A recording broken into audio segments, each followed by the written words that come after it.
www.jamiamadiniyajadid.org. WhatsApp group number +92 333 424 9302.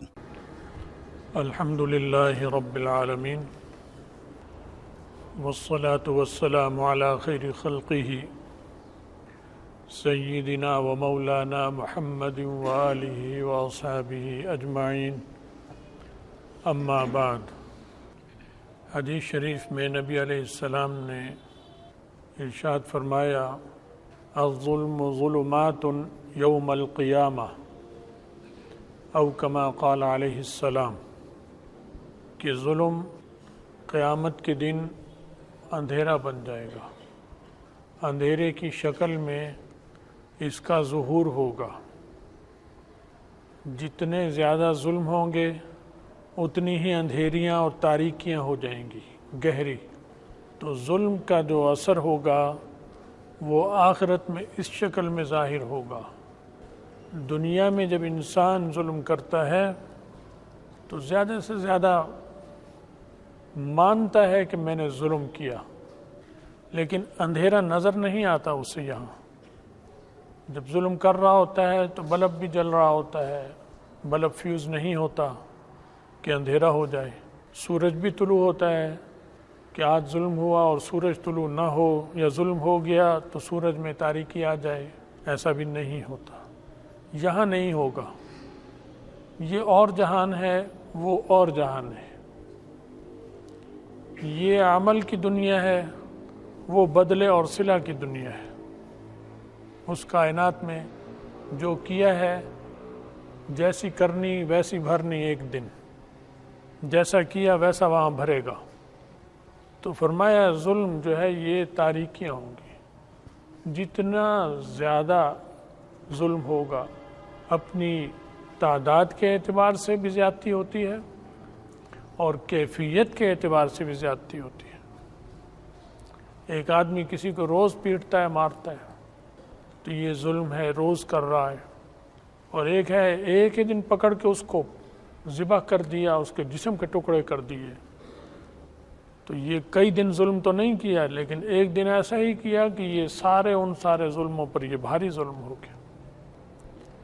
تو اپنی کیفیت کے اعتبار سے بھی ظلم میں کمی زیادتی ہوتی ہے، کمیت کے اعتبار سے بھی ظلم و زیادتی کمی اور زیادتی ہوتی ہے، اور دونوں طرح کے ظلم میں ہم ملوث ہوتے ہیں، ہمیں پتہ بھی نہیں ہوتا۔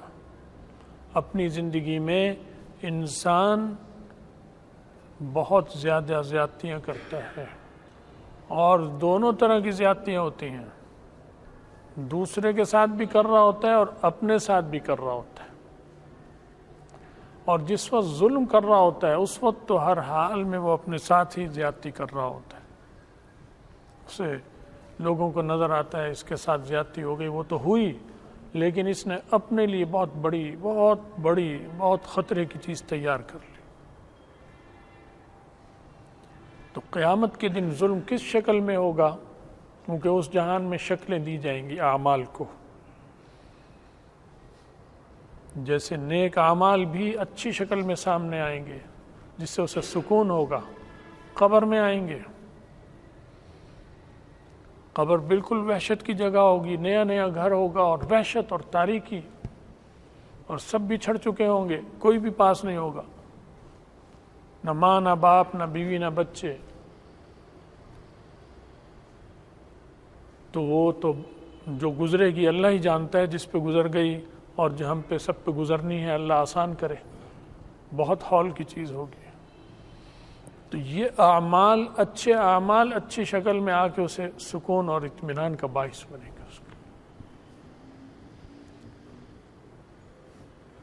بعض صورتوں کے بارے میں آتا ہے قرآن پاک کی صورتیں، قبر میں جب اس سے سوال جواب ہوگا تو اس نے اگر اس صورت پر عمل کرتا رہا اور اس کے گناہ اس طرح کے نہ ہوئے اور کچھ پوچھ گچھ یا سختی ہوئی، تو یہ آ کر اس کو جیسے مرغی اپنے نیچے اپنے چوزوں کو لے لیتی ہے، ایسے یہ پرندے کی شکل میں آ کر اس کو اپنے نیچے چھپا لے گا، فرشتوں کو قریب نہیں آنے دے گا، حتیٰ کہ وہ دور سے ہی بات چیت کریں گے روک دے گا۔ تو ظلم تاریکی ہے اور نیکی یہ نور ہے. تو یہ نور کی مختلف شکلیں ہیں. نور کہیں پرندے کی شکل میں ظہور کرے گا، کہیں سواری کی شکل میں ظہور کرے گا، پھر اس سواری کی ایک رفتار ہوگی، وہ بھی اس کے عمل کی طاقت کا نور کتنا تھا اسی طاقت وہ ہوگا. پل صراط پر کسی کی سواری، کوئی پیدل ہوگا، سواری نہیں ہے، بچ گیا، اللہ نے معاف کر دیا، گزرے گا، لیکن پیدل جاؤ. بعض ہوں گے ان کو سواری ملے گی. یہ کہاں سے مل گئی؟ اس کے اعمال، نیک اعمال ایسے تھے کہ سواری ملی. کسی کی تیز رفتار، کسی کی کم رفتار، کسی کی بہت تیز رفتار ہوگی. پلک جھپکتے میں اس کونے پہ اور اگلی پلک میں وہ اس کونے پہ پار نظر آئے گا، گزر گیا.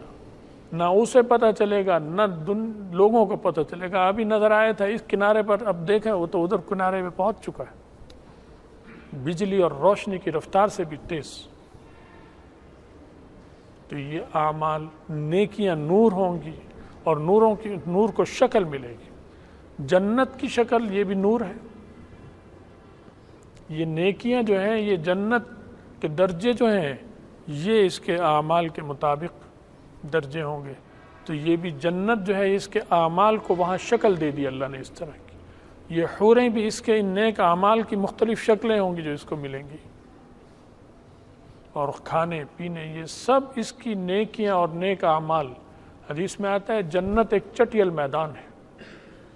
حضرت ابراہیم علیہ السلام نے فرمایا کہ جاؤ میری امت کو بتا دینا، ایک چٹیل میدان ہے جیسے صحرا ہوتا ہے، اور اس کا پانی جو ہے وہ بہت اچھا ہے.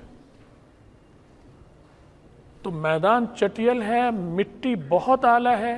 ابراہیم علیہ السلام کہلا رہے ہیں امت کو، نبی علیہ السلام کے ذریعے پیغام بتا دینا کہ یہ مٹی ہے صاف، چٹیل، بہت عمدہ.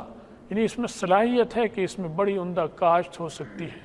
پانی بھی بڑا عمدہ کہ اس میں صلاحیت ہے کہ اگر اس پانی سے اس زمین کو سیراب کیا جائے تو کیا کہنا. اور اس کی جو کھیتی ہے وہ تسبیح ہے، تقدیس ہے. سبحان اللہ، الحمدللہ، لا الہ الا اللہ، سبحان اللہ وبحمدہ، سبحان اللہ العظیم. یہ تو چھوٹے چھوٹے پودے ہیں. باقی اور جو انسان کرتا رہتا ہے ساری زندگی، اس سے پھر یہ سرسبز اور ہریالی ہوگی. یہ جو اس میں باغات آتے ہیں، سورہ رحمان میں جو نعمتوں کا ذکر آتا ہے، یہ اس جنتی کے اعمال کو شکل دی جائے گی. وہ بتائی جا رہی ہے قرآن پاک کہ اللہ تعالیٰ ان اعمال کو یہ شکلیں وہاں دے گا. وہ جو جہنم میں گہری وادی ہوگی اور گہری وادی، وہ اس کی زیادتیوں کی وجہ سے گہری ہوتی جائے گی. اس کے خوفناک سانپ اور درندے جو مسلط ہوں گے اس پر، الیاذ باللہ، وہ اس کی ظلم کی ہجوم کی وجہ سے، کہ ہجوم کتنا ہے ظلم کا، کمیت کے اعتبار سے، کیفیت کے اعتبار سے وہ بڑھ جائے گا. اس کے اعتبار سے وہ تاریکی در تاریکی، تاریکی در تاریکی، اور اس طرف روشنی پر روشنی، روشنی پر روشنی ہوگی. یہ صرف یہ اعمال ہیں جنہیں وہاں پر یہ شکل مل جائے گی اس قسم کی. یہاں نیکی کی بھی شکل کوئی نظر نہیں آتی ہمیں، بس اتنا پتہ ہوتا ہے اچھا کام کیا. ایک شکل یہ وہاں اس جہان میں ملے گی. یہ عمل کا میدان ہے. وہ اس پر عمل پر جو اجر ثواب ہے وہ آخرت وہاں ہے، وہ وہاں نظر آئے گا، یہاں نظر نہیں آئے گا. نیت سے تعلق ہوگا اس کا. نیت خالص ہوگی تو نیک عمل اللہ کے ہاں وزن والا ہو جائے گا، اور نیت اچھی نہیں ہوگی تو نیک عمل بھی بے وزن ہوگا. تو ارشاد فرمائے رسول اللہ صلی اللہ علیہ وسلم نے، الظلم ظلمات یوم القیامہ. یہ قیامت کے دن جو زیادتیاں ہیں، ظلم بھی تاریکی کو کہتے ہیں، اندھیرا.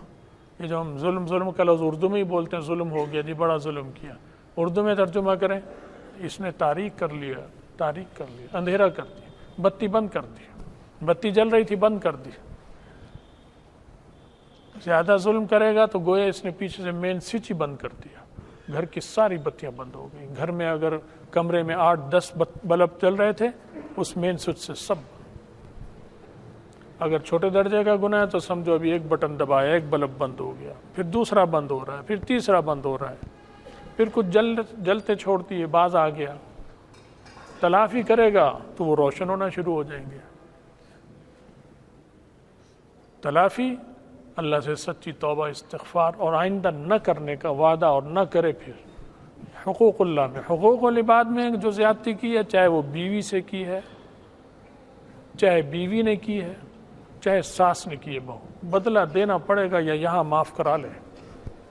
بھابھی نے نند پر اور نند نے بھاوج پر، عورت نے مرد پر، مرد نے عورت پر، شوہر نے بیوی پر، بیوی نے شوہر پر، سب چیزیں بدلا ہو. یہ سب تاریکی ہے. وہ بٹن گویا بجھا رہا ہے، خود ایک شمع اس کے گھر میں جل رہی، اسے پھونک مار کے بجھا دی. بیوی نے بجھا دی، ساس نے بجھا دی، بہو نے بجھا دی. سمجھتے ہیں یہ تو معمول کی چیز ہے، ہر گھر کی چیز ہے، اسے ظلم ہی نہیں سمجھتے. اور جس پہ بس چلتا ہے اسے بری طرح نچوڑ دیتا ہے اور اسے اپنا کمال سمجھتے ہیں. اگر بیٹا ماں کو سمجھائے امی یہ زیادتی نہ کرو، اسے بیٹی سمجھ لو، تو بیٹے پر بھی جوتا اٹھا لے گی کہ اچھا یہ ایسی ساسیں بھی ہیں، ایسی مائیں بھی ہیں، حالانکہ وہ اچھی بات کر رہا ہے. اور سمجھانے والے پہ ہی الٹا بگڑ جاتا ہے انسان. تو ہمارا معاشرہ بہت خرابیوں میں جکڑا ہوا ہے. اور یہ تاریکی، سمجھو یہ تاریکی، ظلم کیا تم نے، یعنی تم نے اندھیرا کر لیا، تم نے لائٹ بند کر دی، تم نے روشنی بند کر دی، قبر کی روشنی بند کر دی، موت کے وقت کی جو روشنی آنی تھی وہ بند کر دی. اس کے بعد جتنے مرحلے آئیں گے وہاں جو جی روشنیاں ملنی تھیں تم نے سب بند کر دی، بجھا دی. تاریکی ملے گی. اور اچھے کام ہوں گے تو ہر قدم پہ روشن روشن روشن ہوتا چلا جائے گا. عمل اس کے اعمال سے سب چیزیں روشن ہو جائیں گی. اللہ ہمیں اور آپ سب کو ظلم و زیادتی سے بچائے، اور جو کر بیٹھے ہیں اس سے بچنے کی اور توبہ کرنے کی، اور اگر حقوق العباد ہیں تو ان سے معاف کرانے کی اور ان کو بدلہ دینے کی توفیق دے، تاکہ جو معاملات ہیں دنیا میں موت سے پہلے حل ہو جائیں. یہ آسان ہے، آخرت بہت مشکل ہے، وہاں پھر بہت کام نہیں آئے گا کوئی. اللہ ہم سب کا خاتمہ ایمان پر فرمائے، آخرت میں رسول اللہ صلی اللہ علیہ وسلم کی شفاعت اور ان کا ساتھ نصیب فرمائے. وآخر دعوانا الحمدللہ رب